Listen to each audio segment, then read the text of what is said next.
በስመ አብ ወወልድ ወመንፈስ ቅዱስ አሐዱ አምላክ ሰላም ጤና ይሃበለይ ክቡራትን ተኸታተልቲ መደባትና ድሓን ቀኒኻትኩም ሳብዛ ሰዓት እዚኣ ሳብዛ ዕለት እዚኣ ዘጽንሐና አምላክ ቅዱሳን እግዚአብሔር ይኽበር ይመስገን ንሎም መዓልቲ ኣብ ጸሎተ ቅዳሴ ትምህርትና መበል 13 ክፋል ንርከበለና ኣብ ዝሓለፈ መበል 12 ጸሎተ ቅዳሴ ሰማያዊ አምልኮ ኣብ ምድሪ ብምባል ጀመርናዮ ርእስና ኣብ መበል 12 ክፋል ጸሎተ ዕጣን ርኢና ነርና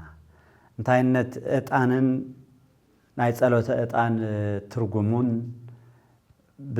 በመጽሐፍ ቅዱስ አንጻር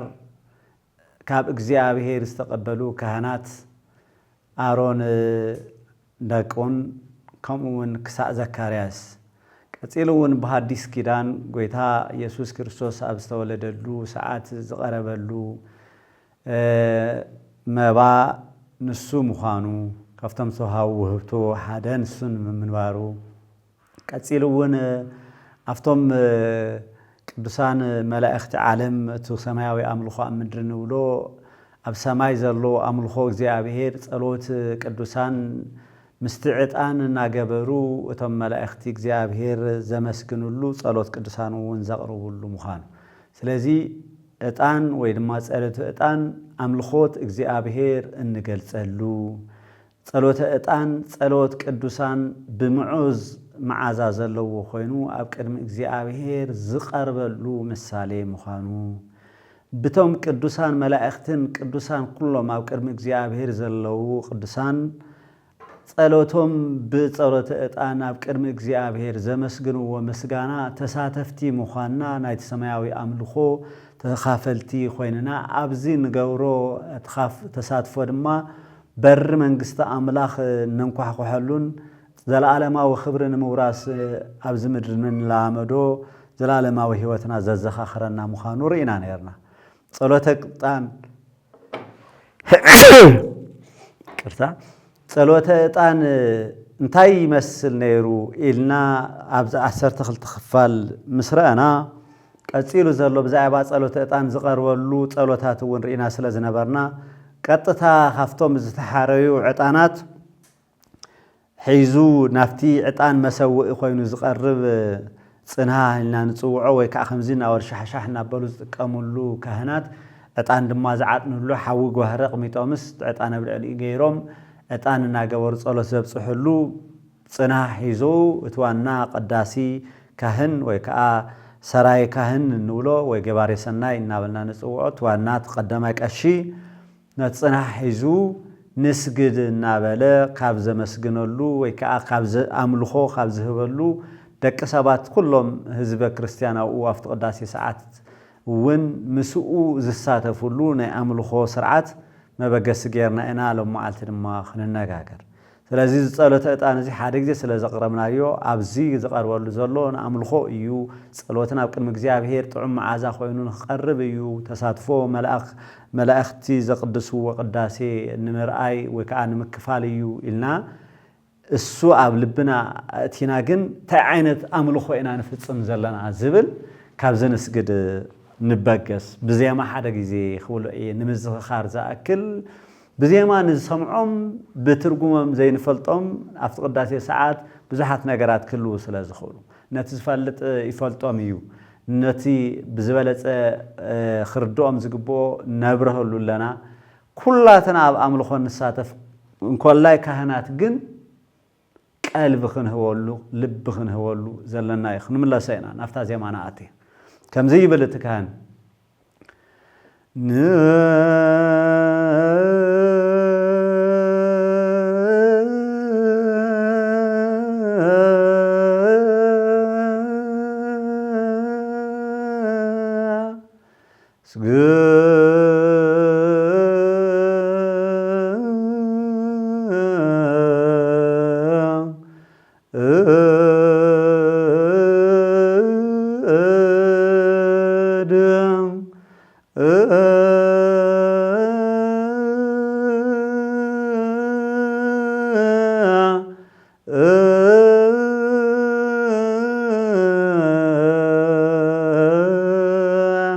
يبلتك قدامك كان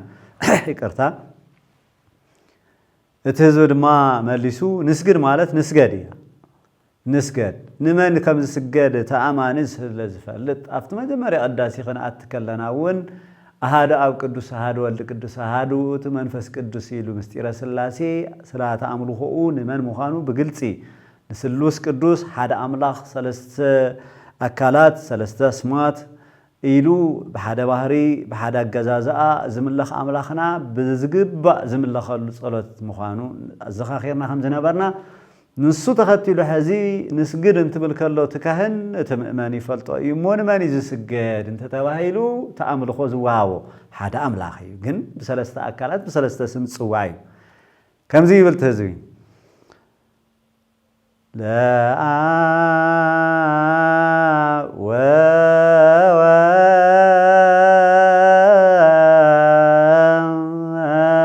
ወወልድ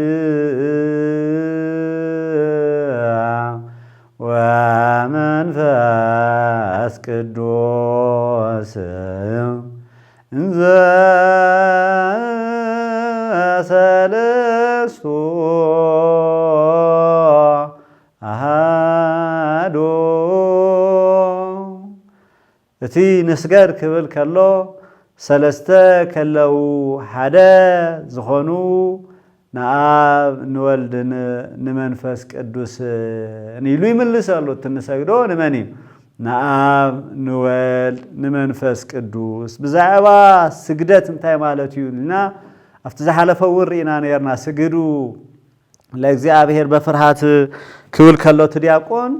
እንታይ ማለት ምዃኑ ምስጋድ ርኢና ነርና ሕዚ እውን ግን ብሓድሽ ምስጋድ ካብቶም ናይ ቀደም ዝነበሩ ብዝተፈለየ መልክዑ ክንሰግድ ከለና ምስጢር እውን ተገሊጹልና እዩ እሞ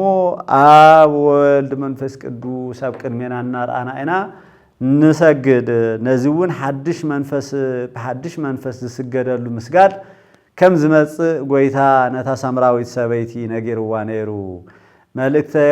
ቅርታ ወንጌል ዮሐንስ ምዕራፍ 4 ክንከይድ ከለና ሰምራዊት ወይ ከዓ ካብቶም ሰማርያ ናይ ዝኾኑ ወገናት ማእኸል ዝተረኸበት ሓንቲ ሰበይቲ ኣብ ጭንቀት ዝነበረ ታሪኹ ኣብቲ መጽሓፍ ምዕራፍ 4 ዮሐንስ ወንጌል ከይድና ክነንዎ ኢና ኣብ ንግግሮም ውሽጢ ግን ዝነበረ ብዛዕባ ምስጋድ ዝምልከት እታ ሰበይቲ ኣቦታትና ኣብዚ እምባዙ ሰገዱ ንስኻትኩም ግና እቲ ሰባት ክሰግድሉ ዝግባእ ስፍራ ኣብ ኢየሩሳሌም እዩ ኢኹም እትብሉ በለቶ ምኽንያት ነይርዎ እዩ ኣብቲ መጀመርያ ከባቢ ካብቶም ነገድና እስራኤል እውን ዝኾኑ ኣብቲ መስዋዕቲ ቀርበሉ ዝነበሩ ቦታ ገዲፎም ርሕቕ ስለ ዝበሎም ኣብ ናይ ባዕሎም ቦታ ክሰግዱ ጀሚሮም ስለ ዝነበሩ ባእሲ ነይሩ እዩ ሰማርያውያን ድሓሩና ተዳቐሉ ምስቶም ኣህዛብ ስለ ዝኸዱ ብኣይሁዳውያን በቶም ናት ሕጊ ኣኽቢርና ኣለና ዝብሉ ዝነበሩ ብጣዕሚ ዝናተንዓቑ ዝኸዱ እዮም ዝነበሩ ትዝርርቡ እውን ካብዚ ዝተበገሰ እዩ ዝነበረ እሞ ንስኻትኩም ንሕና ዝበሃል ዘሎ ናይ ወገን ኣይሁድ ዘለዉ ቶም ኣብ እስራኤል ይሁዳ ቤተ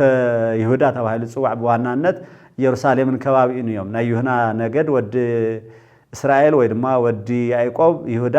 ነገዱ ኣበዮም ተባሂሎም ትመሬት እንተልና ኢየሩሳሌምን ከባቢኡን እዮም እሞ ደቂ ይሁዳ ክለዓሉ ከለው ምስ ሰማርያውያን ዝተፈላለዩ እዮም ነይሮም ኣይራኸቡ ስለዚ ንስኻትኩም ኣብ ኢየሩሳሌም ኢኹም ትብሉ ኣቦታትና ግን ኣብዚ ቦታ እዚ ስገዱ ኢሎምና ነይሮም ወይ ከዓ ይሰግዱ ነይሮም ኢላ ክትምልሰሉ ከላ ጎይታ ከምዚ ይበላ ኣቲ ሰበይቲ ኣብዚ እምባዚ ወይ ኣብ ኢየሩሳሌም ንኣብ ዘይሰግዱሉ ግዜ ከም ዝመጽእ እመንኒ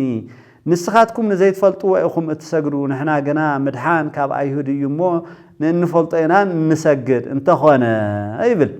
እቶም ብሓቂ ዝሰግዱ ዝብል ብፍሉይ ብሓቂ ዝስገደሉ ዘመን ኣብ ኢየሩሳሌም ይኹን ኣብ ሰማርያ ምዃኑ ቀርዩ ኣብ መላእ ዓለም ኣብቲ ብሓድሽ ህይወት ዝተወለደ ወለዶ ስግዳን ከም ዝመጽእ ንሱ ድማ ከምዚ ዝብሎ ብሓቂ ዝሰግድሉ ንኣብ ብመንፈስን ብሓቅን ዝሰግዱላ ሰዓት ክትመጽእ እያ በለት ኣብ ሓቂ ምስጋድ ቀርያ ስለ ዝነበረት ኣብ ቤተ ኣይሁድ ይኹን ኣብቶም ሰምራውያን ታብ ሓቂ ምስጋድ በአብ በወልድ በመንፈስ ቅዱስ ትስገድ ስግደት ድሕነት ብዝረኸቡ ብደቂ ክርስቶስ በክርስቲያን ሰግዱላ ሰዓት መጽያ ምንባራ እንተርከሎ ጎይታ እዛ ሰዓት እዚኣ ብሓቂን ብመንፈስን ዝስገደላ زمن مخانا نذكر اليو وتنسجد كبهال كله بمنفس كويننا بلبيو بأكل راح يكون تخكليو تحت بركخنا بالكايو زسجد اسكع مريت دفء في الجم من ناورو كن رينا ثم ملائكة دقاقيمنا هنا هنا العلم قداسينا انتهينا لنا يو سماوي أملكو أمدري تناي سماوي أملكو نذكرنا خنصل سلازلنا ثم سماوي ملائكة في الجم من ناولو أو كلمة قويتهم أو كلمة تستحرد بقى إسران 4 كائنات سماء 4 إنساتهم ألف آلاف أحزاب ود أو كلمة في الجم زبلولو صلوات سلازخانة في الجم مبالد لا يسجدوا بحال كله دنين مبال مستمرخ وند لا أبزخنا العلم زقبنا بسوء أبونا منانن نايب حقي صلوتنيان مليك نون زنبرو أو نمرها كريستوس صلوتن تجاورو وبتمستو يوم زقدسو زنبرو تذكروهم خانو تذكروهم يخم أبزي نحنا نذكرهم دما سجدو خبلو كلو بسرق بزبل دم تخون كلو جند ما أنا تحتنا ورودي يوم إلكا زي ما مزيام طرح يكونن أبكر مجزي أبي هيرسي كما يزبل خبر خطب كم زلك كان حسب كأخا كهنو ممكن سجدو خطب زلكا سلز سجدو خبلو كلو نتحت ورودنا ولي أمن سكعتها مريسنا خواز مسلو أبكر أمن زل أملاخ كمكس قد كم زلوا نذكروا الناس تعالوا نفلتوا إن نحن عن عين تجبرون نايلم بي مثلنا أتي قداسينا أتي نسجد كن بالكلنا أمو بخمزي بمنفس كعخابزي نعاقب أبكر ميخا خوينا إذا قال زي كسو عيق بأنم كبلي قبوت كان توم هزبون لا ولو منفس قدوس كبهال كلو هلينا كبي كسكال كم زلوا بمنفس منصر تملكيتهم اتم ملائكتي أو كرميها دو كولو زي خلو أنا ما مسرس حاتي مسحاتي آتي أو كرميها خميلة نأخا مسجد يقبأن جن سخا محاري إخا سخا يقربها لي إخا سخا بره الرهي إخا نابز قدس فراخا أبز قدس زبها للو ساعات قدسنا أو قداسي ساعاتنا أو كرميها دو كول فغير كالي اللخا نابلنا خنا مسجدنا أملاخنا إيز قبأنا مو بمنفس بحق كنا مسجد زقبأنا ساعات مخانو قويتا نجيرو الناس لذنا بزي مسارتنا نسجد زلنا خابزون لحد قصيل إنبار نساخة حزئية مسبلا أب كعا خمزياتهم زبالو سجدت يوزلالي إجزاء بهر منفسيو اتهم سجدوا له دما بمنفس بحق إنك سجدوا لي قبا بكم فرنا يكونن سجدوا لا ولون بس كدوس أيكونن بمنفسيو بلبيو بحقيو كم زيهم زبالو سجدت إيمان زفتو أب زفتو من يفتو ولد يفتو ولد زفتو من يفتو منفس كدوس يفتو فقادهم حدا يمو እግዚአብሔር አብ ወልድ መንፈስ ቅዱስ አነ መስገን አሉ ሰዓት ይዚ ማለት እዩ በዛዕባ መስጋድ ወስኽን ተበልና ሰናይ ክኸውን እዩ መዝሙረ ዳዊት ምዕራፍ 9 ይቅርታ መዝሙር እዩ ምዕራፍ ይኮነን ዝባል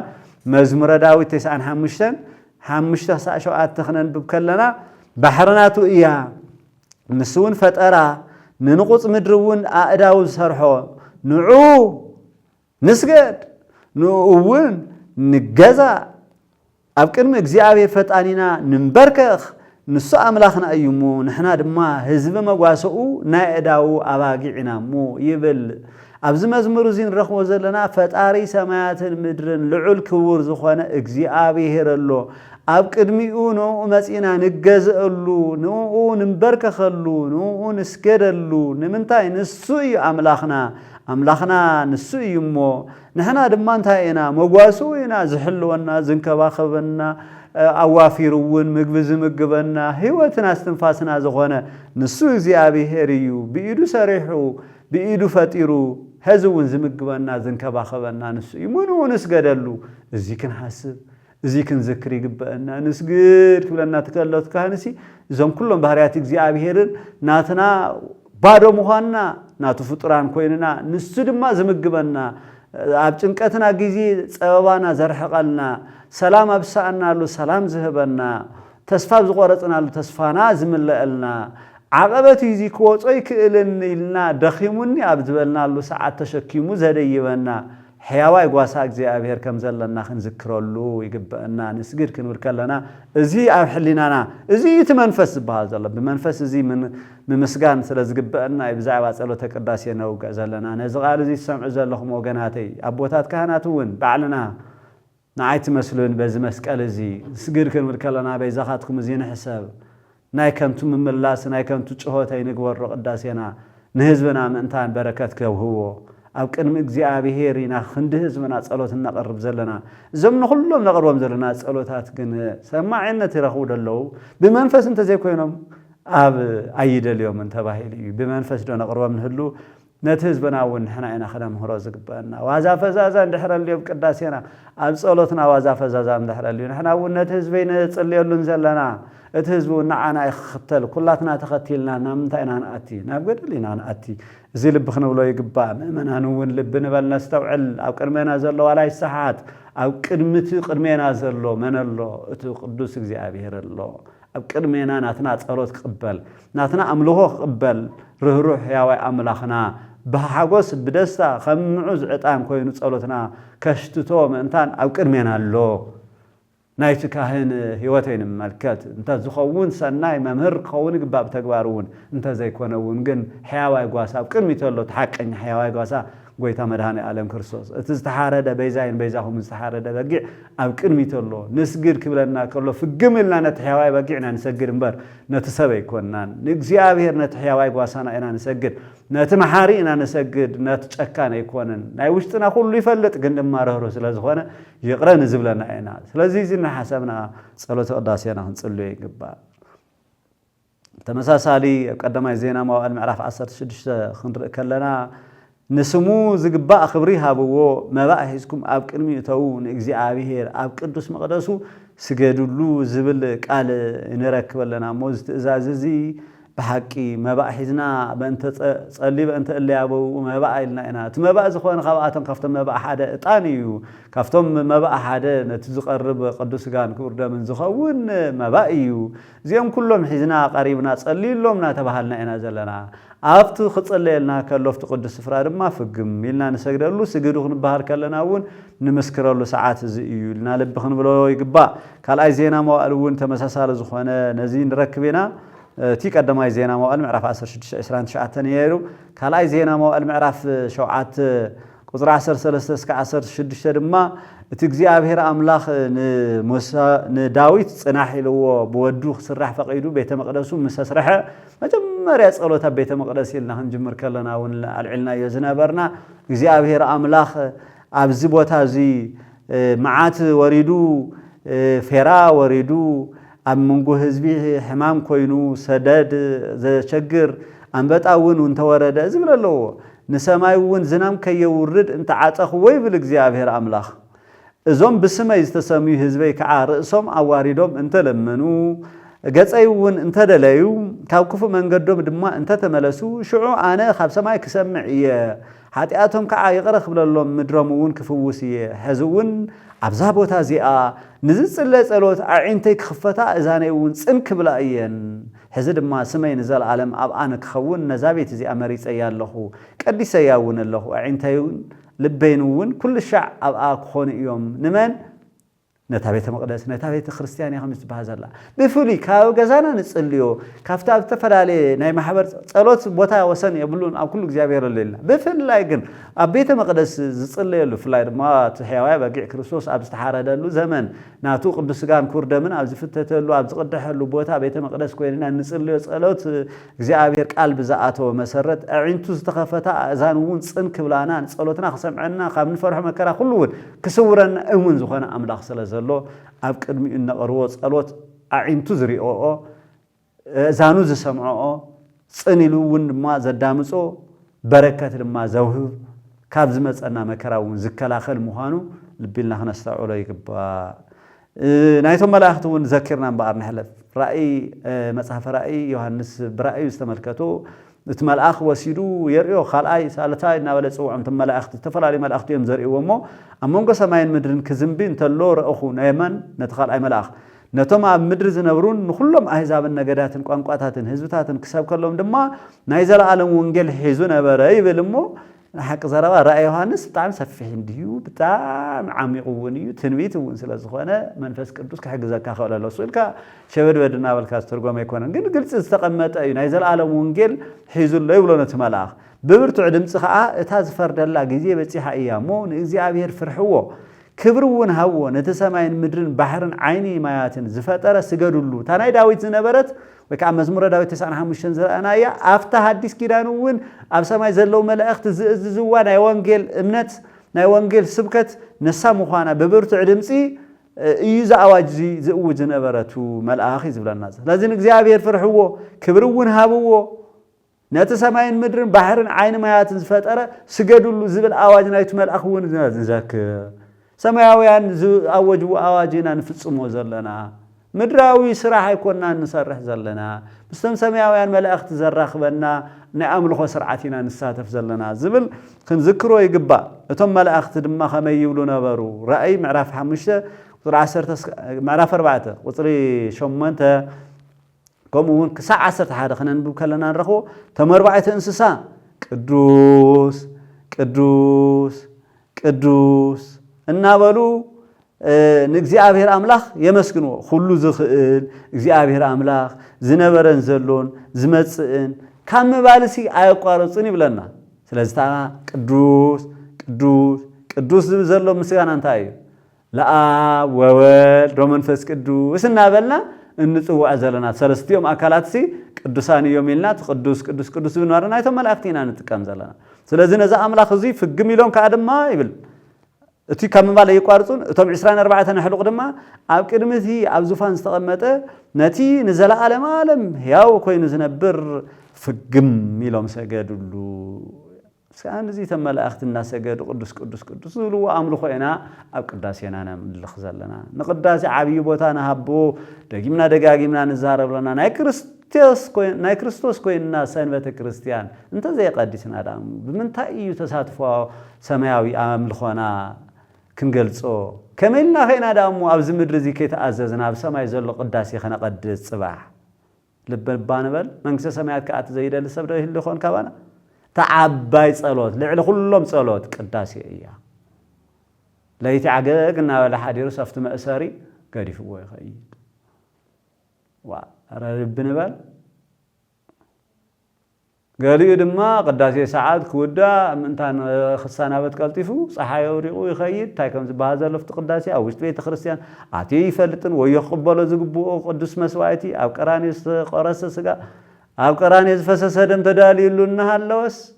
ካብ ክርስቶስ ርሒቑ ክርስቲያን እዩ እናበለ ንሹም ይነብር ኧረ በይዛኻትኩም ልቢ ንበል ኣብ ቅዳሴ ኣምልኾና ብዙሕ ምስጢር እዩ ዘሎ ብዙሕ ጸጋ እውን እዩ ዘሎ ክንሓፍሶ ይግበአና መላእኽቲ ዘመስግንዎ ምስጋና እዩ ዝቐርብ ዘሎ ኣኽሊላቶም ኣብ ቅድሚት ዙፋን ኣንሚሮም ከዓ ኣብ ጎይታናን ኣምላኽና ንስኻ ክብርን ምስጋናን ስልጣንን ክትቅበል ይግበአካ እዩ ንኹሉ ንስኻ ፈጠርካዮ ፍቓድካ ስለ ዝኾነ ድማ ተፈጠሩን ህላዌ ረኺቡን ኣሎሞ ይብሉ ምስ ፈጣሪ ንሱ ምዃኑ ምስ ኩሉ ገባረ ንሱ ምዃኑ ተተሓሒዛ እያ እታ ምስጋድ ትመጽእ ዘላ ንምባል ኢና ነምጽኦ ዘለና ኣብቲ መዝሙር እውን ዝቐረበ ንሱ እዩ ኣፍቶም ኣዘዘ መልኣኽ እውን ከምኡ እዩ ዝብል ነይሩ እዞም መላእኽቲ እውን ክሰግድሉ ከለዉ ፍግም ኢሎም ዘመስግንዎ ዘለዎ ቅዱስ ቅዱስ እናበሉ ብዛዕባ ፈጣሪነቱ ብዛዕባ ኩሉ ኸኣላይነቱ ብዛዕባ ናቱ ፍቓድ እንታይ ምዃኑ ብዛዕባ ህላዌ ነቶም ካልኦት ፍጥረታት በበገስ ምዃኑ እናተዛረቡ ይብሉ እዚ ምስ በልና ይቕጽል ሰላም ለቺ ብሓደ ዓይነት ዜማ እዩ ዝመጽእ ንስግድ ዝበሎ ሰላም ለቺ ይብል ሰላም ንዓኺ ይኹን እንትብል ከሎ ንሕና ድማ ቅድስት ቤተ ክርስቲያን ማህደረ መለኮት ቤተ ክርስቲያን እንትንሪኦ ዘለና ህንፃ ጥራሕ ከይመስለና እምነበሃ ቅድስት ቤተ ክርስቲያን ኣብ ንብለሉ ሰዓት መጀመርያ ርኢናዮ ኢና ህዝበ ክርስቲያን ብክርስቶስ ደም ተሓፂቦም ኣካላት ክርስቶስ ናይ ዝኾኑ ምእመናን ሕብረት እሱ ኣብ ምድሪ ዘለው ጥራሕ ዘይኮነ ስቶምና ብነፍሲ ዘለው ኣብ ሰማይ እውን እዚኦም ኩሎም ብሓደ ተኣኪቦም ቤተ ክርስቲያን ይበሃሉ ነዛ ቤተ ክርስቲያን እዚኣ ሰላም እንትብል ከሎ ምሕደሪት መለኮት ይኺ ቅድስት ቤተ ክርስቲያንና ኣብ ማእኸላ ብበረከት መለኮት እግዚአብሔር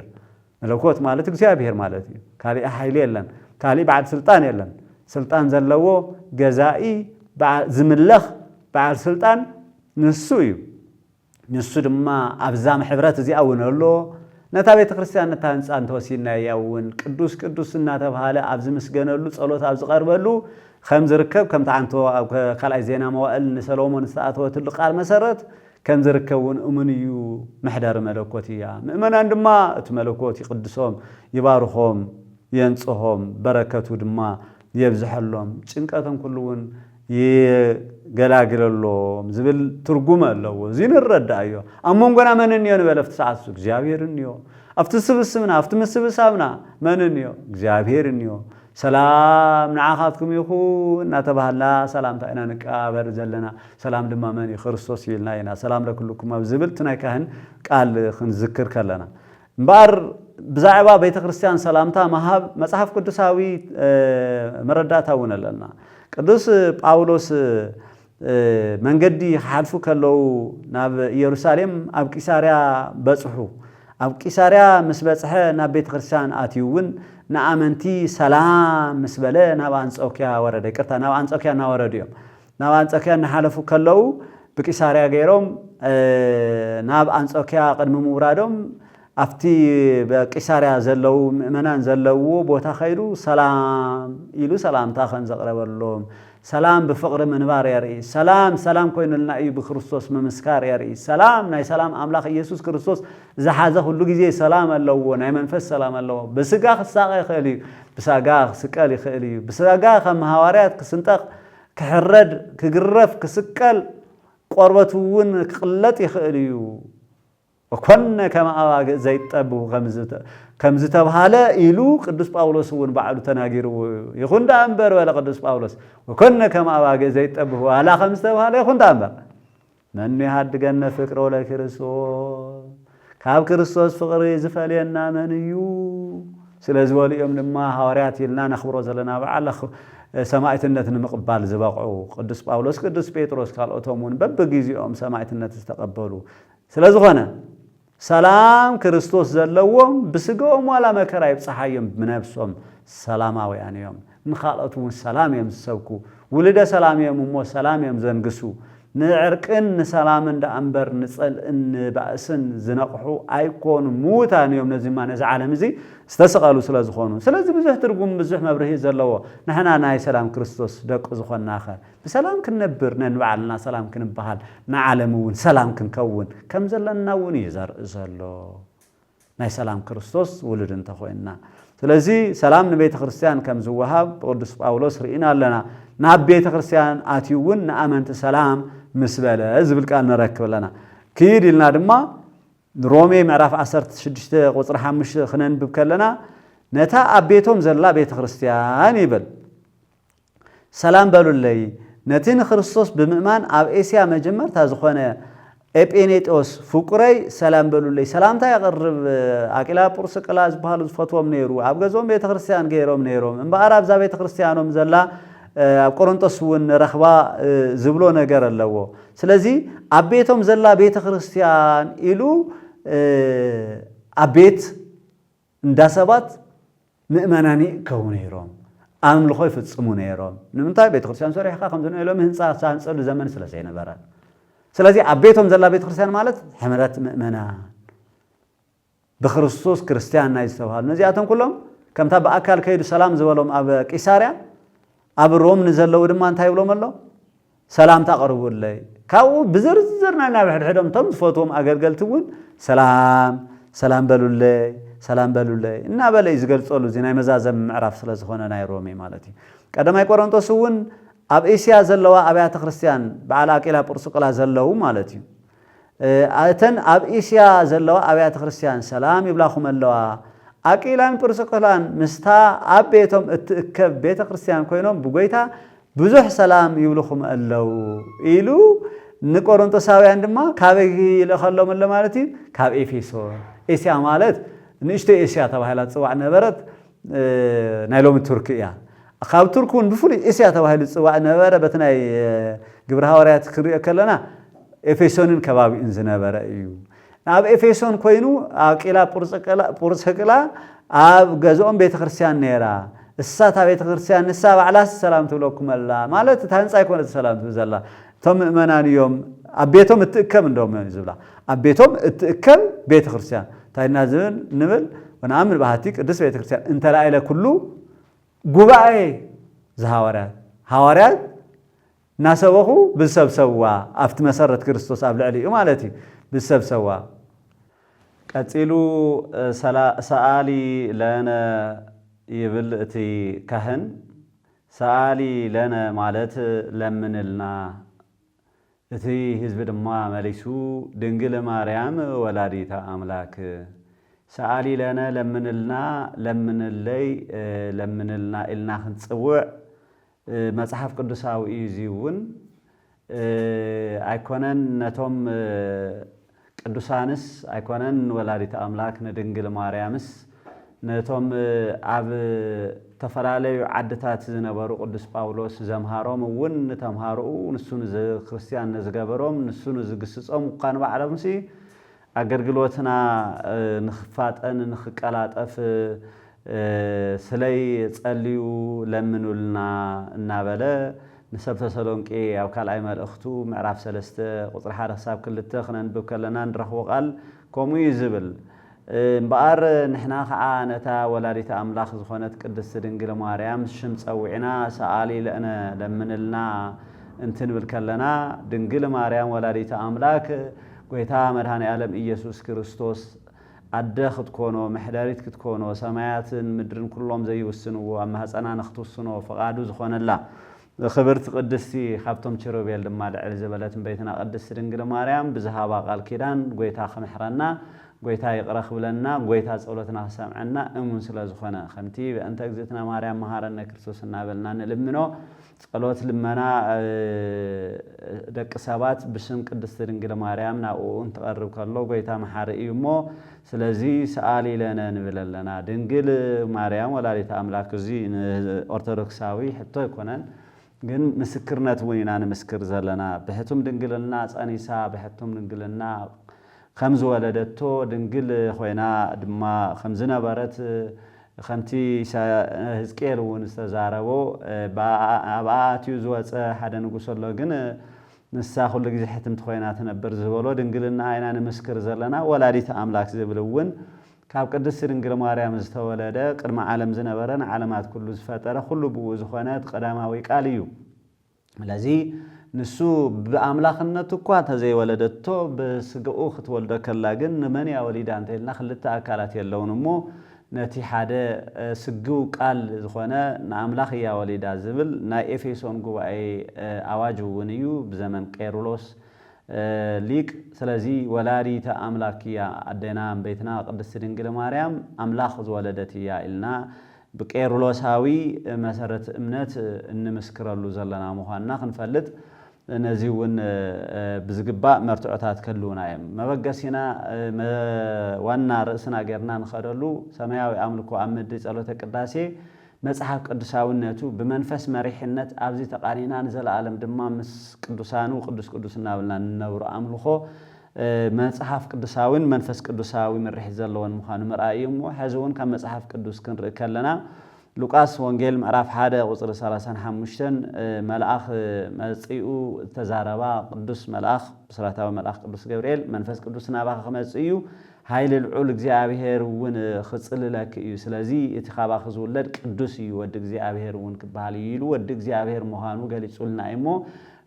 ካብ ኣብ ዝተወለደ ወዲ እግዚአብሔር እዩ ወዲ እግዚአብሔር ቅድመ ዓለም ካብ ኣብ ዝተወልደ እዩ ንሱ ድማ ካብ አምላኽ ዝተረኸበ አምላኽ እዩ ስለዚ ወላዲተ አምላኽ ኢልና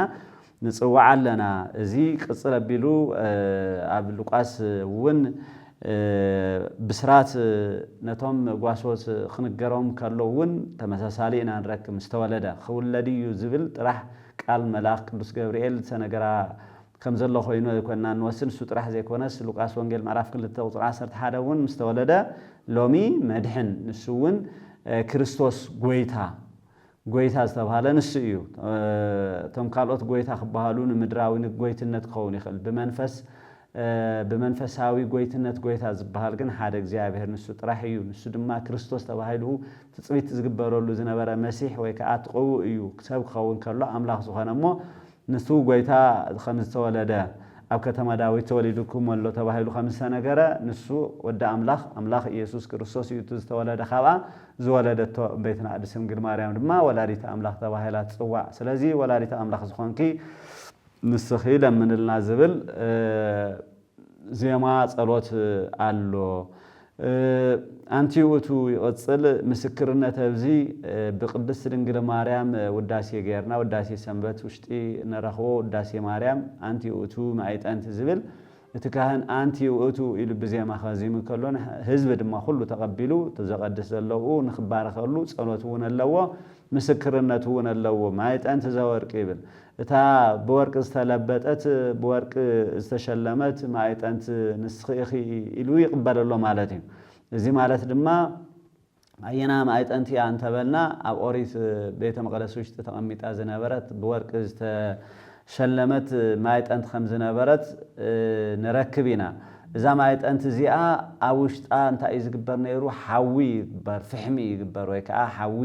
ሓዊ ጓህሪ ዘለዎ ሓዊ ዘቃጽል ዘለዎ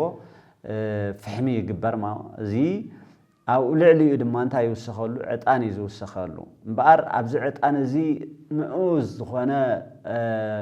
መዓዛ ክህብ ሽታ ኸይብሎ ካልእ ሽታ እውን ሽታ ንብሎ ስለ ዝኾነ ወይ ከዓ ጨና ክንብል ከለና ሕማቕ እውን ዘመልክት ስለ ዘሎ ምዑዝ ጨና ዘለዎ ዕጣን ንኸቕርቡ በቲ ዝሓለፈ ቀደም 12 ክፋል ትምህርትና ርኢናዮ ከም ዝነበርና ንኸቕርቡ ተኣዚዞም ነበሩ እሞ በቲ ምዑዝ እቲ ምዑዝ መዓዛ ዘለዎ ድማ ኣብ ምንታይ እዩ ዝውስኽ ነበረ ኣብቲ ጓህሪ ኣብ ምንታይ ኣብቲ ማይጠንት ኣብታ ዕጣን ዝተከላ ወይ ከዓ ናይ ዕጣን መቕረቢት ዝኾነት መሰውኢት ዕጣን ዝኾነት ማይጠንት ንብላ ወይ ከዓ ጽናህ ኢልና ንጽውዖ ሎሚ ኣብኣ ይዓርፍ ነበረ ስለዚ ንኣኣ ትመስሊ ንስኺ ኢኺ ንምንታይ ኣብዚ ናብታ ሓድሽ ኪዳን ኣምጽኡ ኸኣይ ትርጉሞ ማለት እዩ ኣንቲ ውእቱ ማይጠንት እንተ ጾርቲ ኣንቲ ውእቱ ማይጠንት ዘወርቅ እንተ ጾርቲ ፍህመ እሳት ቡሩክ ዘነስአ መቅደስ ዘይሰሪ ኃጢአት ዘስተስሪ ጌጋውን ዝድምስስ ቡሩክ ካብ መቅደስ ዝወሰደ ፍሕሚ እሳት ዝጾርኪ ወርቂ ማይጠንቲ ንስኺ ኢኺ ኢሉ ምስቲ ኃጢአት ዝድምስስ ሰራይ ኃጢአት ደምሳሲ ኣበሳ ወዳ ኢየሱስ ክርስቶስ ኣራኺቡ የምጽኦ ነቲ ማይጠንት ንስውን ዓርሱ ይብል ስሙር ዕጣንን መስዋዕትን ገይሩ ነብኡ ዘዕረገ መስዋዕቲ ዕጣን ክቐርብ ከሎ ስርየት ኃጢአት ንኽርከበሉ ነይሩ ኣብቲ ኦሪት ግን ስርየት ኃጢአት ክበሃል ከሎ ግዚያዊ ዝኾነ ናይ ይቕረታ ምሕረት ኢኻ ትረኽበሉ እምበር ገነት ከኽፍት ዝኽእል ኣይኮነን መንግስቲ ኣምላኽ ከውርስ ዝኽእል ኣይኮነን ጸጋ ዝተገፈፈ ጸጋ ኣዳምን ሔዋንን ክምልስ ዝኽእል ኣይነበረን ነዚ ዕጣን እዚ ተኪኡ ባዕሉ ዕጣን ምዑዝ ዕጣን ኮይኑ መን መጺኡ ኣብ ማሕፀን እታ በዚ ማይጠንት ዝተመሰለት ቅድስት ድንግል ማርያም ዝተወለደ ወይ ከዓ ዝተዋሃደ ወዲ ኣምላኽ ኢየሱስ ክርስቶስ ሰብ ኮይኑ ኣብ ማሕፀና ንመን ንደቂ ሰባት ኩሎም ንወዲ ኣዳም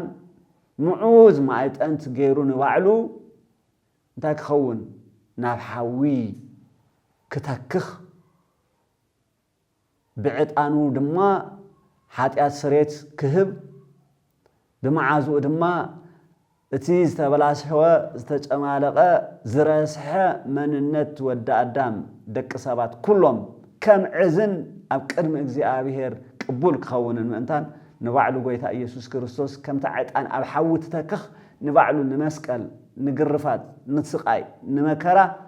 ከወፊ ኣብ ማሕፀን ድንግል ተረኺቡ ብዝለበሶ ስጋ ብዝተዋሃዶ ማለት እዩ ዝለበሶ ክንብል ከለና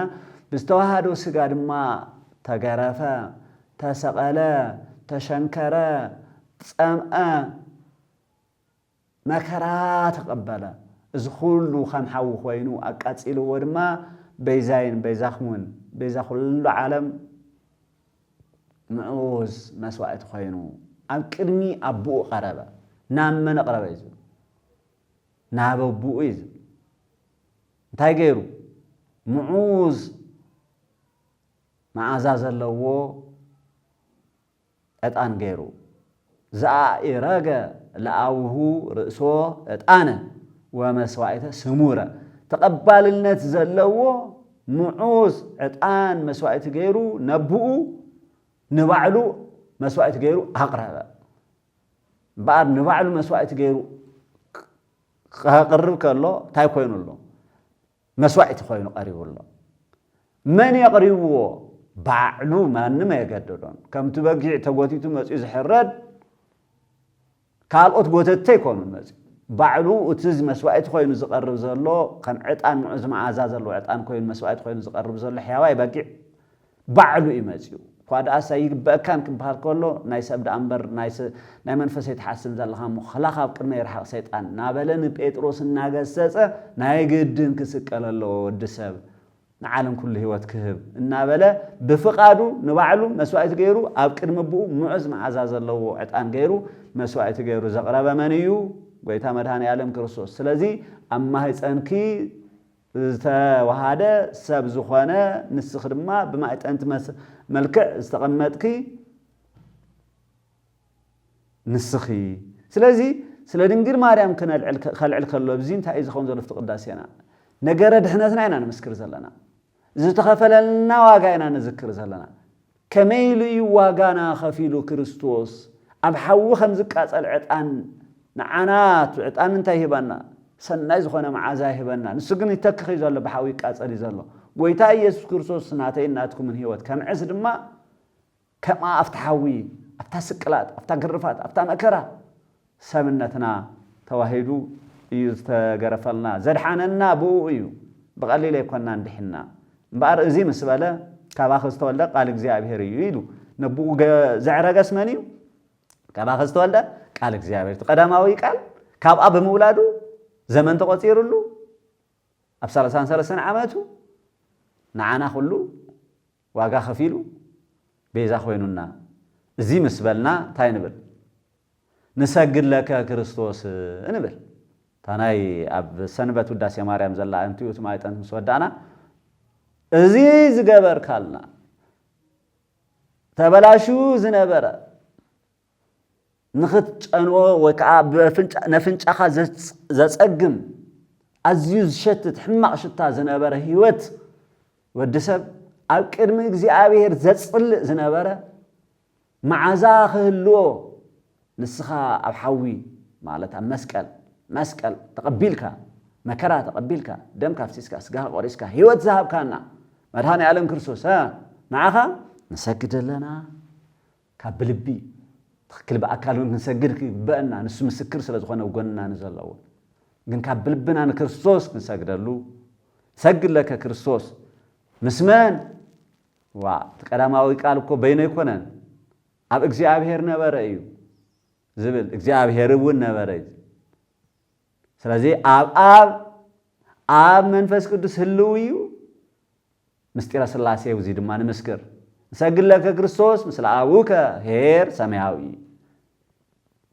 ሕያዋይ ምስ ዝኾነ ሰማያዊ ኣቦኻ ኣብ ምድሪ ኣቦ የብሉን ሰማያዊ ኣቦ ምድራዊ ተዶ ዘላቶ ንሱ ሰማያዊ ኣቦ ክንብል ከለና ከም ሰብነት ከይንሪኦ ግን ብዙሕ ግዜና ንብሎ እዚ ከመይ ገይሩ ሰብ ይውለድ ከም ሰብ ይውለድ ዓይነት ጌርና ከይንሓስብ እንተወሊድዎማ ይቅድሞ እዩ ዝብል ነገር እውን ከይንመጽእ ምስለ አቡከ ሄር ሰማያዊ ወመንፈስከ ቅዱስ ማህያዊ ህይወት ዝህበና ዳግም ክንውለድ ደቂ እግዚአብሔር ኮይና ዳግም ክንውለድ ህይወት ዝህበና መን እዩ ማህያዊ ዝኾነ መንፈስ ቅዱስ እምበኣር ምስ አብን ምስ መንፈስ ቅዱስን እንሰግደልካ ኣለና ንምንታይ መጺኻ ድሕንካና ኢኻ እሞ ስመ መጻኢ ከዋድሃንከነ ስለዚ ነገረ ድሕነት ኢና ንምስክር ዘለና ኣብዚ ካብዚ ንዓቐብ ወንጌል እንታይ ኣሎ ነቶም ቅዳሴና ዘይፈልጥዎ ብእምነት ዘይመስሉና ሰባት እውን ክንገልጾን ክንምስክረሎምን ክነብርህሎምን ዝግባእ ግን ድማ ቀዲምና ንልብና ድማ ክነብርህሉ ዝግባእ ዓብይ ጸሎት ቅዳሴ እዩ ልብ ንበሎ ዕብራውያን ምዕራፍ 9 ቁጽሪ 4 ኣብ ውሽጣ ብወርቂ ዝተሰርሐ ማይጠንት እናበለ ነታ ማይጠንት እቲኣ ከም ዝገልጸልና ንረክብ መጣቐሲና ንኸይድ ዘለና ቆላሲስ ምዕራፍ 2 ቁጽሪ 14 ድማ እዚ ዝገለጽናዮ ነቲ ዝኸሰናን ዝቃወመናን ዝነበረ ኣብ ሕጊ ዘሎና ዒዳ ጽሑፍ ደምሰሰልና ሰራይ ኃጢአት ወደምሳሴ ኣበሳ እናበልና ንጽውዖ ዘለና ንክርስቶስ እዚ እዩ ኣብ መስቀል ሸንኪሩ እውን ኣወገዶ ይብል ኃጢአትና ዝደምሰሰልና መን እዩ መድኃኔ ዓለም ክርስቶስ ኣበይ ኣብ መስቀል ንሱ መስዋዕቲ ኮይኑ ንሱ ተገሪፉ ንሱ ተሸንኪሩ ንሱ ደም አፍሲሱ ንሱ ስጋው ቆሪሱ ንሱ ህይወቱ ህው እዩ ኃጢአትና ዝደምሰሰልና በዚ እዩ ነዚ በመጽሐፍ ቅዱስ ተደገፈ ቃል ኢና እምበር ብዜማ ጌርና ብጥዑም መዓዛ ዘለዎ ዜማ መልአካዊ ዜማ ጌርና ንኣምላኽና ነመስግኖ ኤፌሶን ምዕራፍ 5 ቁጽሪ 2 ክሳዕ 5 ነንዎ ንኽእል ኢና ነቲ ምዑዝ ሽታ ገይሩ ንባዕሉ መባእን መስዋዕትን ገይሩ መስዋዕቲ ኮይኑ ንባዕሉ ከም ዘቕረበ ቅዱስ ጳውሎስ እውን ንሰብ ኤፌሶን ይነግሮም ከምዚ ይብል ከምቲ ክርስቶስ ዘፍቀረና ምዑዝ ሽቶኦ መባእን መስዋዕትን ገይሩ ንባዕሉ ምእንታና ኣሕሊፉ ዝሃበ ንስኻትኩም እውን ብፍቕሪ ተመላለሱ ንቅዱሳን ኣይግባእን እዩ እሞ ዝሙት ዝኾነ ዓይነት ርክሰት ከትሪ ወይ ስስዐ ኣባኻትኩም ከቶ ኣይሰማዕ እኳ ደኣ ንእግዚኣብሔር ምስጋና እምበር ዘሕንኽ ወይ ዘነውር ዘረባ ወይ ዋዛ ኣባኻትኩም ክስማዕ ኣይግባእን እዩ ዘማዊ ርኹስ ወይ ጣዖት ከም ምምላኽ ዝቁፀር ስስዐ ዘለዎ ሰብ ኣብ መንግስቲ ክርስቶስን እግዚኣብሔርን ርስቲ ከም ዘይብሉ ፍለጡ ወገናተይ ቅዳሴ ክነቐድስ ከለና ስለ ምዑዝ ሽታ ኮይኑ ወይ ከዓ ምዑዝ መዓዛ ኮይኑ ከም ዕጣን ንኣና መስዋዕቲ ዝኾነ ክርስቶስ ህይወትና ከም ዝቀየረልና ክንሓስብ ከለና ተመሊስና እቲ ብህይወት ዝረኸብናዮ ዋጋ ብሸለልትነት እናሸጥና ኣብዞም ህዝቢ ተፀውዑ ኢ ክርስቲያናዊ ተግባራት ውሽጢ እንተኣቲና ኮይንና እቲ ብክርስቶስ መስዋዕትነት ዝመዓዘ ህይወትና ክርስቲያን ተባሂልና ንሽሙዳ ንፅዋዕ ኣለና እምበር ኣብ ቅድሚ እግዚኣብሔር መሊስና ድማ ሕማቕ ጨና ክህልዎ ኣብ ቅድሚ እግዚኣብሔር ዘሕፍር ኣብ ቅድሚ እግዚኣብሔር ደው ከብል ዘይኽእል ምስ እግዚኣብሔር ከንብር ዘይኽእል ከርፋሕ ሕማቕ ጨና ዘለዎ ህይወት ይህልወና ኸይህሉ ነቲ ዋጋ ዝኸፈለልና ነቱ ዘፍቀረና ነቱ ንባዕሉ ምዑዝ ሽታ ዘለዎ መባእ መስዋዕት ገይሩ ዘቕረበ ክርስቶስ እናሓሰብና በቲ መዓዛ ንሱ ክንመላለስ ይግበአና ተመሊስና ናብ ኣርዑት ባርነት ከይነተሓዝ እዩ ዘጠንቅቐና ዘሎ ቅዱስ ጳውሎስ ብሰብ ኤፌሶን ትምህርቱ ገይሩ እዚኦም ኣለዉ ካብዚ ይቕፅል እቲ ካህን ምስግድ ወዲኡ ኣሎ ኣንቲኡ እቱ ኢሉ ኣሎ ናብ ጸሎተ ዕጣን እናቕረበ ሰላታ ኣምልኾ ንኣብ ንወልድ ንመንፈስ ቅዱስ በቲ ዕጣን እናገበረ ይቐርብ ኣርባዕቲኡ ማእዘናት እናዞረ በኣድንኖ ስብሃት ወክብር ለስሉስ ቅዱስ ይብል ልክዕዩ ኣብኡ ንዘለዉ ካህናት እቲ ማዕጠንት እናምፀ የምዕዞም ወይ ከዓ ማዕጠንት ክዓጥን ከሎስ ክዳውንትና ንምዕጣን ኣይኮነን በይዛኻትኩም ክዳውንትና ንዕጥን ሰባት ኣለና ልብና እንዶ ንዕጠኖ ክፍኣት ካብ ውሽጥና ይውፃእ መዓዛ ክርስቶስ ኣብ ልብና ይዕረፍ ትማዕጠንቲ ክንሰምዖ ከለና ሲ ንደጋዊ ሽታ ኣይኮነን ትደጋዊ ሽታ ነቲ ልባዊ መዓዛ ከዘኻኽረና ይግባእ እምበር ተንዕጣን ካፍቱ ኤጲስቆጶስ ወሲዱ ወይ ከዓ ካፍቱ ቆሞስ ወሲዱ ይዝብል ተንዓንቶ ሓሙሽተ በቀደም ኣብ ዝሓለፈ ማለት ሓሙሽተ ዕጣን ፍሉይ ክጽልየለን ከሎ ዝዕጣን ዝጸሎት ወዚ መስዋዕት እናበለ ጸሎት ከርግ ከሎ ከም ዘሎ ርኢና ነርና ካብኣተን ሰለስተ ተቐቢሉ እዩቱ ማዕጠንቲ ዘካይዶ ስለዚ ይቕፅል ትጸሎት ተዘከሮ ለአቡነ ገሌ ኢሉ መጀመርታ ነቦና እከለ ዘክሮ ወዳግመ ይብል ካልኣይ ድማ ንብዙሕ ዓመታትን ንነዊሕ መዋእልን ብጽድቅን ብሰላምን ሓልዎ ሳልሳይ እውን ሓጢአትና ከስተስርየልና ናብ እግዚኣብሔር እውን ክልምነልና ጸላእቱ ኣብ ትሕቲ እግሩ ኣውድቐሉ እናበለ ብዛዕባቱ ሊቀ ጳጳስ ጸሎት ይቐርብ ከምታ ጸልዩለይ ዝበላ ቅዱስ ጳውሎስ ስለቲ ጸሎት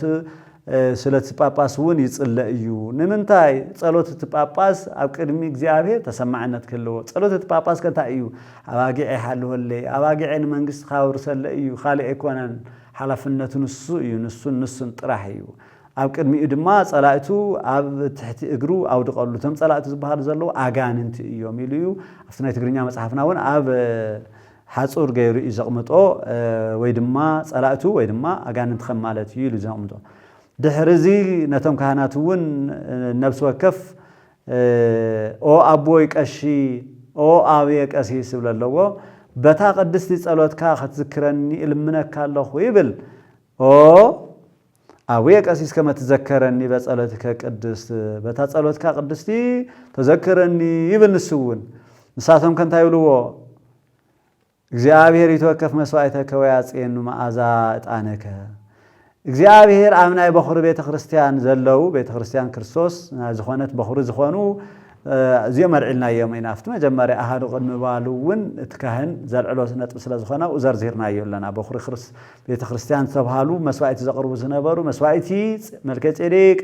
ዕጣን ኣሮንን ዘካርያስን ከም ዝተቐበለ መስዋዕትኻ ይቀበል መዓዛ ዕጣን የሽትት ክህነትካ እውን ብጽድቂ ይሓሉ እናበሉ ይምልስሉ እዞም ካህናት ነንባዕሎም ጸሎት ጸልየለይ ይበሃል ግን ዝኽሪ እቶም ናይ ቀደሞት ካህናት መስዋዕቲ ዝቐረበ ዝተቐበለ ኣምላኽ ይቀበለልካ ኢሎም ይምልስሉ ክወፅእ ከሎ ነቶም ዲያቆናት ድማ እንታይ ይብሎም ማለት እዩ በረከተ ጳውሎስ ይህድር በላዕሌከ ኢሉ መስቀል የሳልሞ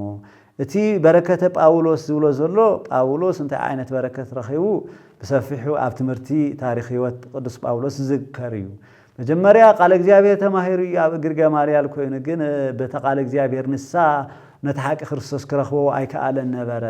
እንታይ ደኣ ኮነ ተጣባቃይ ናይ ኦሪት ናይ ሕጊ ሙሴ እየና በለ ምስቶም ንጎይታ ዝሰቐሉና ተሓባበረ እኳ ደኣስ ጎይታ ድሕሪ ዕርገቱ እውን ነቶም ሃዋርያት እናሳደደ ክቐትሎም ኣብ ዝኸደሉ ሰዓት ግን ጎይታ ብነፀብራቕ ብርሃን ዋሕ እንተብለሉ ከሎ ድፍን በላዕሊ እንትሙ ወደቐ ሳውል ነይሩ ናይ መጀመርያ ሽሙ ድሓሪ ጳውሎስ ተባሃለሉ እውን ናይ ባዕሉ ታሪክ ኣለዎ ኣብቲ ዮሐን ግብረ ሃዋርያት ስለ ንረኽቦ ሓደ ሰባት ክጥማዕ ከሎ ወይ ከዓ ስሙ ሽዑ ጎይታ ቀይሩሉ ዝብሉ የለን ሳውልና ተባሃለ ስለ ጎይታ እናሰበኸ ነይሩ እዩ ወገናተይ ልብ ንበል መጽሓፍ ዝነግረና እኹል እዩ ንሱ እዩ ድማ ተሓቂ ነው ተኸትልና ንበል ሞ ሳውል ለምን ተሰደን ኮይኑ ንምታይ ተሳደን ተባሂሉ ወመኒኻ ኣነ ዘሳደከ ኣነ ናይ ናዝሬት ኢየሱስ ወይ ከዓ ኣነ ኢየሱስ እየ ተሳድድኒ ዘለኻ ካብዚ ንድሓርስ ምስቲ እሾኽ ዝኾነ ኩናት ወይ ከዓ ኩናት ኢና ንብሎ ጦር ኣይኮነን ኩናት እንተ ተዋቂዕኻሲ ንሱ እዩ ዝጎድአካ ተባሂሉ እዩ ስለዚ ናብ ኩናት እንተወዲቆ ሰብስ ነቲ ኩናት ዘይኮነስ እቲ ኩናት እዩ ነቲ ሰብ ዝበስዖ ስለዚ ሓደጋ ኢኻ ትሰርሕ ዘለኻ ንኣኻ ጉድኣት ይክበሃል ከሎ እንታይ ትገብር ኪድ ናብ ሃናንያ ተባሂሉ ሃናንያ ይመፀካ ኣሎ ኣጥምቆ ኢኻ ተቐበሎ ዋ ጎይታ ይዚዳ ልዕሊ ጎይቱ ዝፈለጠ ይመስል ከምኢና ሓደ ግዜ ልዕሊ ጎይታ ጎይታ ይዚዳቱ ነምናቶም ተኸተልትኻ ዝኾኑ ከሳድድ እንዲዩ ወረቐት ተዋሂቦ ዝመፅእ ዘሎ ንኦም ዘቕትሎም ዘሎ ዘእስሮም ዘሎ ኮኑስ እዩ ኣይ ንስኻ ዘይተረድአካ ንሱ ይመፅእ ኣሎ ሕዚ ካብዚ ንድሓር ኣብ ቅድሚ ህዝብን ኣሕዛብን ኣብ ቅድሚ መኳንንትን ምሩፅ ኣቕሓይ ኮይኑ ቃለይ ክምስክር ስመይ ከልዕል መሪፀየ ኣለኹ ተባሃለሉ ምሩፅ ኣቕሓ ብሓቂ ድማ እሙን ኣገልጋሊ ክርስቶስ ኮይኑ ክሳዕ ሰይፊ ጨረሻ ሰዓት ደቃ ታዝግበአን ጉያ ጎየ ኣለኹ ኣክሊል ትፅበየን ኣላ ኣብ ቅድሚት ታዝረአያ መስኪሩሉን ወዱ ተጠንቀቕ ንስኻ ግን በታ ኣነ ዝኸድኳ መንገዲ ኺድ ኢሉ ኣርእይዎ ንኩላትና እውን ብርሃን ኮይኑና ብርሃን ዓለም ንብሎ ቅዱስ ጳውሎስ ናይ ቅዱስ ጳውሎስ በረከት ይሕደርካ ኢሉ ንመን ይምረቕ እናተመራረቑ እዮም ካብ ብሓቂ ካብ ብመንፈስ ድኽኸውን ኣይግብኦን ሞ ዝምርቓና መበፅሐ እኮ ስለዚ ካብ ብልቢ ብፍቕሪ ሰላም ንንባዓልና ብምርራቕ ካብ ብልቢ ዝኾነ ጸሎት እንተዝኸውን ጎይታ ይሰምዐና ሞ ይባርኸና ከምኡ ዝብል ቅዳሴና እምበኣር ነቶም ካህናት እውን ጸልዩለይ ኩሎም ከሎ በረከት ናይቶም መስዋዕቶም ዝተቐበለሎም ይሕደርካ እግዚአብሔር ጸሎትካ ይስማዓኻ ዕጣንካ ይስማዓኻ ክብልዎ ከለዉ ንሱ ድማ ነቱ ካህን በረከተ ጳውሎስ ኣብ ልዕሊኻ ይሕደር ክብሎም ከሎ ቀፂሉ ነቲ ህዝቢ እንታይ እዩ ዝብል ነቲ ህዝቢ ክባርኽ ከሎ እንታይ ይብል እግዚአብሔር ይባርክ ወያብርህ ገጾ ይባርከ እግዚአብሔር ልዑል ይባርክ ንብሎ ልዑል እውን ንስኸለና ልዑል እግዚአብሔር ይባርኽካ ገጹ እውን የብርሃልካ ንወዲ ልዑል እግዚአብሔር ይባርኽኪ ብግእዝ ስለ ዝኾነ ዘይክንሰምዖ ንኽእል ኢና እግዚአብሔር ልዑል ይባርክ ወያብርህ ገጹ ላዕለች ናይ ጉያ ክኸውን ከለውን ዘይክንሰምዖ ንኽእል ኢና ናይ ብሓቂ ግን ጸሎት እዩ ባርኾት እዩ በረከት እዚ ድማ ብመን ተጀሚሩ እንተልና ጎይታ እግዚአብሔር ኣምላኽ ነቶም ኣብ ስርዓት መወገስ ገይሩ ዝሃበና አሮናውያን ዝተዋሃበ ሕጊ እዩ ንአሮን ንደቁን ይብሎ ንሙሴ ንነቢዩ ሙሴ ጎይታ እግዚአብሔር ዘሁልቅ ምዕራፍ 6 ቁጥሪ 22 ክሳብ 27 ክነንዎ ንኽእል ኢና እግዚአብሔር ንሙሴ ከምዚ ይበሎ ንደቂ እስራኤል እንትትባርኽዎም ከምዚ ይበልዎም ኢልካ ንአሮን ንደቁን ንገሮም እግዚአብሔር ይባርኽካን ይሓልኻን እግዚአብሔር ገጹ የብርሃልካ ይራህርሃልካውን እግዚአብሔር ገጹ ይምለሰልካ ሰላም ድማ ይሃብካ ከምዚ ገይሮም ስመይ ኣብ ልዕሊ ደቂ እስራኤል የንብሩ ኣነውን እንታይ በለ ክባርኾም እየ ከምኡ እንተኢሎምሲ ኣሮንን ደቁን ዘለው ኣብ ልዕሊቶም ሰባት መን ይባረኽ ግን ዝባረኽ መን እዩ እግዚአብሔር እዩ እቲኣቶም ከምኽንያት በረከት እዮም እግዚአብሔር ልዑል ይባርክዎ ያብር ገጹ ላይ ልጅ አሜን ንበል በሐቂ ካብ ልብና እግዚአብሔር ክባርከና ይኽንቅበሎ አሜን የድሊ ዚሉ ነቶም ምእመናን እውን ይባርኾም ይብለና ተሐገዝ ሓር ካኡ እቲ ኣኡ ዘሎ ዘውር ናዘረ ክዓጥን ከሎ ማይጠንታይ ዝበሃል ስብሃት ወክብር ለስሉስ ቅዱስ ይደሉ ምስጋና ክብሪ ሎምን ኩሉ ሻዕን ንኣብን ወልድን መንፈስ ቅዱስን እንታይ ንዝኾኑ ሰለስተ ኾኑ ፍሉይ ሰለስትነት ዝኾነ ስሉስ ቅዱስ ብሰለስትነቱ ብፍሉይ ዝግለጽ ንኣብ ንወልድ ንመንፈስ ቅዱስ ንዘለዓለም ዓለም ይኹን ይደልዎ ምልኣብ ወወልድ ወመንፈስ ቅዱስ ወይ ግባእ እዩ የድሊ እዩ ክኸውን ኣለዎ ኣሜን ይገበረልና ኣሜን ይኹን እምነትና እዩ ምስጋና ንኣምላኽና ንእግዚአብሔር ይኹን ኣምልኾኑ ይኹን ንብል ከምዚ ኢሉ ዑደተኡ ማዕጠንቲ ገይሩ ናበይ ናብ ቤተ መቅደስ እዩ ዝኣቲ ኣብዚ ሰዓት እዚ ቅድሚ ንሕና ብዙሕ ግዜ ነስተውዕሎ ጳውሎስ ዘንብብ ቀዳማይ ዲያቆን መልእኽቲ ጳውሎስ ከንብብ ከሎ እንታይ ተመሪቑሎ በረከት ቅዱስ ጳውሎስ ኣብ ልዕሊኻ ይሕደር ተባሂሉሎ እዚ ቀጻሊ ንሪኦ ኮይኑ እቲ ካህን ግን ከኣቱ ከሎ ዝፅልያ ጸሎት ኣላቶ እንታይ እዩ ዝብል ወፅእ ከሎ ብየማን ይውፃእ ይብሎ ግን ሎሚ ሰለስተ በርታት ስለ ዘለና ኣብ ቅድሚት ጥራሕ ብጎኒ ዘይብሉ እንድሕር ኮይኑ በቲ ሓደ ወፂኡ በቲ ሓደ ከኣቲ ይኽእል እዩ ፃኣቱ በየማን ወበዊኦቱ በፀጋም እዩ ዝብሎ ክምለስ ከሎ ዘምልኾ ዝልምኖ ልመና ግን ኣለዎ ታጸሎትካ ተሰማዒነት ይሃልዋ ዶ ተባሂሉሎ ይመጽእ እግዚአብሔር አምላክነ በከማን ሃልከ ቅድመ ጥቅማ ለኢያሪኮ በእደ ኢያሱ ገብርከ ወልደ ነዌ ከማሁ አንህል ጥቅመ ኃጢአቴ ወኃጢአተ ኩሉ ህዝብከ በእደ ዚአየ አነ ገብርከ ከምዚ ዝብል ኦ እግዚአብሔር አምላክና ቀደም ቢኢድ ባርያኻ ኢያሱ ወዲ ነዌ ቀጽሪ ኢያሪኮ ከም ዘፍረስካ ከምኡ በአይ በቃል ባርያኻ ቀጽሪ ኃጢአቴን ኃጢአት ኩሉ ህዝብኻ ነፍርስ ከም መንደቅ ኮይኑ ኣብ ቅድሚ እግዚአብሔርን ኣብ ቅድሜናን ማእኸል ኮይኑ ከይንራኸብ ምስ እግዚአብሔር ናብ ኣምላኽ ዘቕርቦ ጸሎትና ተሰማዒነት ከይረክብ እዝኑ ከደፍነና እግዚአብሔር ኣብ ቅድሚ እግዚአብሔር ካብ እግዚአብሔር ዝመጽእ ምሕረት ከይህልወና ሰላም ከይህልወና እውን መንደቅ ዝኾነና እንታይ እዩ እንተተባሂሉ ኃጢአትን ጥራሕ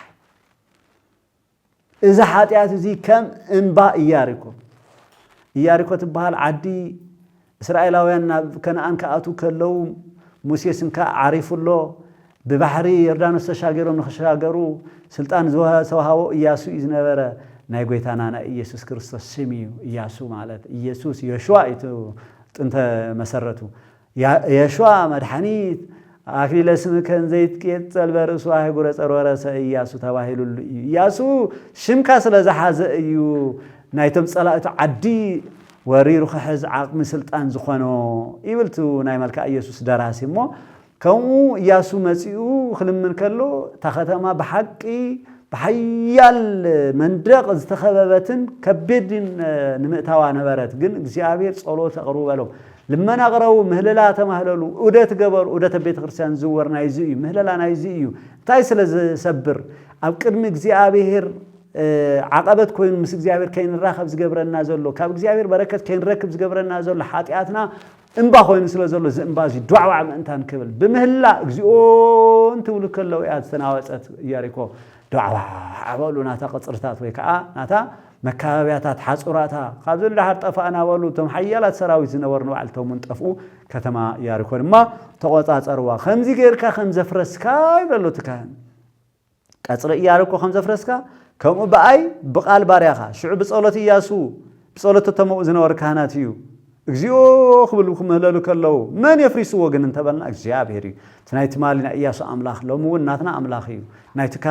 ናይቶም ካህናት አምላኽ ናይ ዝናይ ሎሙ ካህን እውን አምላኽ እዩ እሞ እንታይ ዝብል ጸሎት ከቅርብ ስርዓት ተሰሪዕሉ ዘሎ እዚ በከማ ንሃልከ ቅድመ ጥቅማ ለኢያሪኮ በእደ ኢያሱ ገብርከ ከማሁ አንህል ከምኡ ጌርካ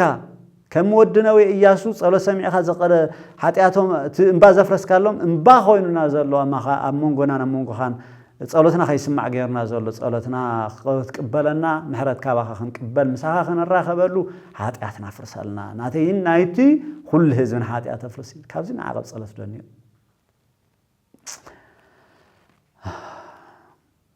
ኢያሱ ምዕራፍ 6 ቁጽሪ 20 ንረኽቦ እዩ እዚ መለኸት ተነፊሑ ህዝቢ ድማ ብዓብይ ድምፂ መለኸት ተስምዑ ዓዊሎም ድምፂ መስስምዑ እቲ መንደቕ ፈረሰ መንደቕ ብድምፂ ድማ ይፈርስ ኮይኑ ወገናት ኃጢአትና ብንስሐ ያትፈርስ መኒኸ ዱዓዋዕ ዘበላ ጎይታ እግዚአብሔር ይቅረይለልክለኹ ይቅረይለልኩም ኣለኹ እንተይሉና ምሕረት አምላኽ መን ይኽልክሎ ማንም አይኽልክሎን ነብስ ወከፍ በብዘለው ናፍታ ከተማ ከምዝኣተው ዘርኤና ዘሎ ሰተትልና መንግስቲ አምላኽ ክንወርስ ዝድሌትና ኩሉ እግዚአብሔር ክፍጽመልና ከምቶም ብሕያዋይነቱ ብዙሕ በረከት ዘፍሰሎም ዝነበረ ህዝቢ እስራኤልን ካልኦት ቅዱሳኑን ከማቶም ክንረክብ እንባ ኮይኑ ዘሎ ኃጢአትና ከፍርሰልና ንጽልየሉ ጸሎት ቅዳሴ يغسل كاو وعمل أكابها وقوم كرمها ويلا تفسي زبل صورة اللوزي نقدس دنجل ماريام مسيت مال أخ تفسي في السيتي من تتجا أخي زعبير فتيكيو برختي أخي إلو زمسجنا مسجنا مصحف قدس يسون لقات نعرف هذا وصل سالسان شو عشرين شو مثلا سالسان هذا قدس يرسابيتون بمنفس قدس تجلس الله ويكعب بمنفس قدس مرحنا تزولنا مصحف قدس بعد ينقرنا ኤልሳቤጥ ቃል ሰላምታ ማርያም ሰምዓት እቲ ህፃና ማህፃና ተሰራሰረ መን ዮሐንስ መጥምቅ ንኤልሳቤጥ ድማ መንፈስ ቅዱስ መልአ መንፈስ ቅዱስ እንድህር መልእዋ ትዛረበ ኮይና መንፈስ ቅዱስ ይመርሕዋ بعبي دمس خمسة بلد نسخي خاب أنستيس تبارك أخي التنايم هذا كفريون بروخ بروك أنت أنس وبروك فريكرسيتي إنه ولاد صلوات زيو أو زي يمسو تكهن هزون نفتنا جرد إحنا أيز خير زرلو أمل خنان إجزاء بيرسل زخنا وأمز جابي أو يود هذا تاوت زبل الله وانا يوعلو أو كافين السها وسرايات ياتي يسوع كريستوس سرايات ياتي وهات كل حزب كرم ما يبل نوعلو زبار خلو نتهزون زبار خلو جزيلو أبزي زغر وجن نسها تقبل أو نسها تقبل حتياته ونتحدق يسوع كريستوس حتياتين حتيات كل حزبهان يغرب يغسل كما تكما سنة أرلين نيرو هذا ما تكما على ياركو كرتا ناي ياركو إلنا سنة أر كالي ياركو زنبرة تاريخ أزخاخيرو خمو هنسا صريح زلو يكا من دق صريح زلو حتياتنا خفرسنا نأملاخ نجزابير كم زلمنا هذا ما نقولتان يسوع كريستوس صريح حتيات دمساسي أبي سأخمو ناتين نهز من حتيات يقرب ليبل يغسل وتوقف نساهمو نايزون باروت كاسوتن أنستن نسهر ما تقبل من تي قبل علينا تتصوع قدوس سمكا الكون برهانس أجاها أبرهلهم بحرو الدخا خبرين مسجانان مسؤون مسمنفس قدوسن بوز الكالومن كل الشعن نزل عالم نعاب نول منفس قدوس مسكينو سريت حاتيات كركبت عت أن زغر وزلو مسوائت خوينا بكرم جزابير تقبل خون كم تكهن زجبرة كم تمل أخ برأي زرعنا يمل أخ أفتح عيت أنت ورقي عتان مستومنا كدوسان صلوت يبلنا بار مسزوم خوينا نصلي زلنا صلوت لمنانا مستعطان غيرو تكهن تيغبرلو ناب ناولنا منفس قدوس يزقرب زلو بسمن بسم تخمنعز معازا خوينو زمص سرايحات ادمساس ابسا خون كلو جن مسوائت خوينو زمص بسم غويتانا يسوع كريستوس انتي بلا منتي اتي قبل علينا استتصوع قدسمكا الكون برهان صغاخا ابرهلوم بمسبله بحد ودخا باحد ولدك كرم هذا ورينا يعني بحاد ودخا بتوبا غاز خفللنا كندانا مسوائت سلاز خفللنا سليو ختبل بأحد ولدك كبرين مسغانان مسؤو مسمن مستبيزاز خونلنا كريستوس مسمنون مسمنفس قدوسن بو زلو لومن كل شعن زل عالم كبرين عخا يخون مسغانان عخا يخون املخون عخا يخون مو غند ما تايم زبليو مستعملخو حاتيات يقرب للي نهي زبخ حاتياتون يقرب سراي حاتيات زبل من دققام ذكر اللي خون نبر لوقاس معرف شعاتة قصري 40 شعاتن 40 شعاتن كلنا تا سبيتي بزح سلا زفتوت سنا أتي بزح حاتياتات حادي يقول لا لك الله خذ زبرك قال نركب أتي قروب زحدة قال له جنا قروب يزفكر مسبلا نتا سبيتي لما حاتياتكي تحادي يقول كيو حاتياتك تحار قالتش هكا حاتياتي قال زبل منيو قويتا يسوع كريستوس يو تومسو أو ما أدي تقميتهم من نبر دما بلبهم إذا حاتياتك حد خلص مني لهم حسوا تحسب جن ماني فلتو رهنا علم كريستوس فلتو لبن كل هذه المرمرة حاتيات يقربها المنيو نسيو حاتيات يقربها النسخة حاتيات يقربها للي نايز حاتيات وني يقربها للي نيرو تحرد ما مسيو نعبد ما بحد ودخا يلو لمينو بحد بشميت لمنو ترخويكم زبل قال قويتا تكبيرو بحد ولدك خمر كلا نار إنا ينيرنا زيلو زازيمولو أفتح صلاة وش تزي مسولا يدحر منك صل الزنات مصحف ناب نباب كرم مخانا تنسو إلى صلاة كبل تسبيس كبارل خند زيدنا نخرج زلنا خلينا نجري جزين من قطاب تا من الله تا ما يتأنت ساعات وكبل سلسك دستبل نبلان خلينا خاون الحرقن قلنا خير خاطن كله نحنا نايب أولو سنان خاتل مصحف كنت هاي لنا إذا مستبهالة زخل صلاة كاريو لكم اللهم من بعد نقحوا هزون استوعلوا مستكهن كون خبل نفك دياقوني مهز خالع دياقون تنسوا لا صلاة يبل إذا وتسهل إننا نبل لا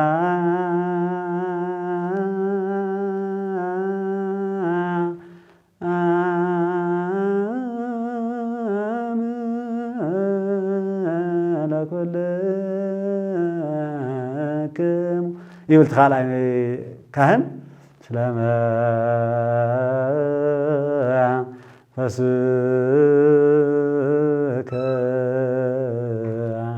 مسكال كاي خونلنا خم قال كاون يخونلنا امين يكبرلنا سلام كريستوس مسكلاتنا يالو سلام كريستوس ابلع لنا يبزع سلام كريستوس انتليو كلنا عالم كل فتنا خنحالفو اينا زبلنا امنتنا جي كالي غيزون سلازرزرنا يو او خينا مرأين خلينا تنسؤ لصولات انتي مالت مخانو كاون حنا من لسه زلنا غزيو تسهالنا غويتا يقرب لنا سلام مساخم يخون مسكال كاي خونلنا خم قال كاي خونلنا ازي نايت ديانكو كازن دحرنا بي مصحفتنا نايزن بولو ناي تمرت خفله كيسي خاوسن دا ناي تمرت خفله كيسي بحال اتدياقون تنسو مسبلت كهن سلام مسبله قصيلو زبلالا نسا مبغس غيرنا نا ملختات من باب ترغمو او وشت زاتو قالات ونلو تواناتم من باب مصحفتيو تم تونزفت زمصو بزيما زبحالو بقالون زبحالو ግን ትምርት ስለዛለዎም ንሳተውን አም ክፍለ 14 ክንሪምና አምላክ ቅዱሳን ዝመሃረና ዝመኸረና ዝኸበረን ዝተመስገነን ይኹን በሰጊድ በአምልኮ በቅድስና ቤተ መቅደስና ነቢርና እቲ ሰማያዊ ክብር ቅዱሳን ንኽንወርስ እግዚአብሔር ረድኤቱ ይሃበና ፈቃዱ እዩ በበረከት ይሓልወና ወስብሐት ለእግዚአብሔር